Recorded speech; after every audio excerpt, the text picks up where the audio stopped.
बच्चों, आजकल मैं एक नया वर्ड सुन रहा हूँ। एक स्टूडेंट आया, कहता जी मेरे को ना एंजाइटी इश्यूज है। मैंने पूछा क्यों है?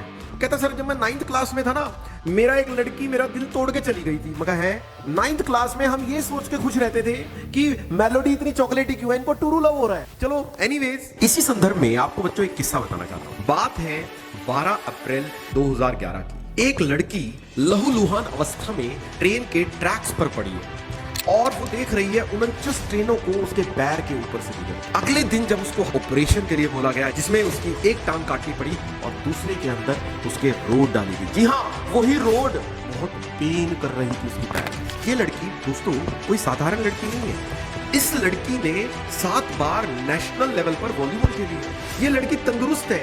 इसने ट्रेन में अकेले उन गुंडों का सामना किया और उन गुंडों ने इसको जबरदस्ती ट्रेन के बाहर। जी हाँ, मैं बात कर रहा हूं अरुणिमा सिन्हा से, भारत की पहली माउंट एवरेस्ट पे चढ़ने वाली एक अम्प्यूटी महिला। अगर मैं बात करूं, ये उस रात अगर हार मान लेती, जैसे जीवन में बहुत सारी कठिन परिस्थितियां आती हैं, हम लोग उनके सामने हार मान लेते हैं। हम अपनी जो अंदर की ऊर्जा, उत्साह, सब कुछ साथ में खत्म कर देते हैं। वो कहते हैं ना, when going gets tough and tough gets going।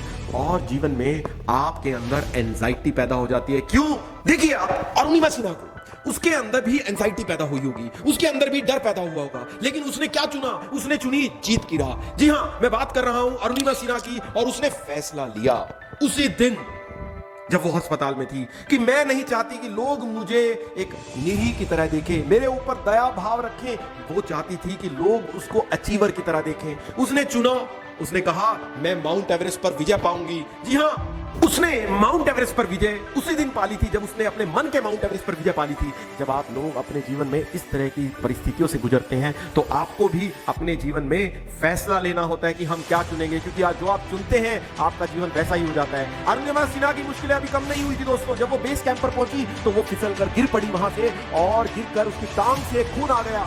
Sherpa बोला कि इस जीवन में नहीं कर, तू तेरे पास जीवन रहेगा तो तू दोबारा कर लेना, छोड़ दे माउंट एवरेस्ट। उसने कहा जीवन तो माउंट एवरेस्ट में ही है। उसने कहा कि जिंदगी तभी है जब मैं माउंट एवरेस्ट इस बार पाऊंगी, ना तो मैं मरूंगी और माउंट एवरेस्ट पहुंचूंगी। आपके जीवन में भी ऐसे फैसले की घड़ी आती है। एग्जाम नहीं हो रहा, बिजनेस फेल हो गया है और कोई लड़की आपको छोड़ के चली गई है, लेकिन आपको चुनाव करना होता है कि मैं फिर पुनः प्रयास करूंगा, सतत प्रयास करूंगा, और मैं अपने मन के ऊपर, जो मेरे डर के ऊपर, निराशा के ऊपर, एंजाइटी के ऊपर काबू पाऊंगा। वो जब और ऊपर पहुंची, ऑक्सीजन कम हो गया, शेरपा ने से बोला भाई रहने दे, तुमसे ना हो पाएगा। उसने बोला मैं तो पहुंच गई दम लूंगी, और वो पहुंची माउंट एवरेस्ट के ऊपर पहली। और सिर्फ माउंट एवरेस्ट में नहीं रुकी वो, उसने माउंट किलिमंजारो, माउंट अकांकागुआ, जो भी माउंटेन था उस सब जगह देखो। ये है अरुणिमा सिन्हा की कहानी। जीवन में कभी भी हताश हो, जीवन में कभी भी हार का सामना करना पड़े, कभी भी अपमान का सामना करना पड़े, तो जीवन को पलट कर जवाब दो, क्योंकि दुनिया झुके हुए को झुकाती है और उठे हुए को उठाती है। और जीतने का मजा मेरे साथियों तभी है जब दुनिया आपको हराना चाहे। और ये थी आज कहानी अरुणिमा सिन्हा के साथ।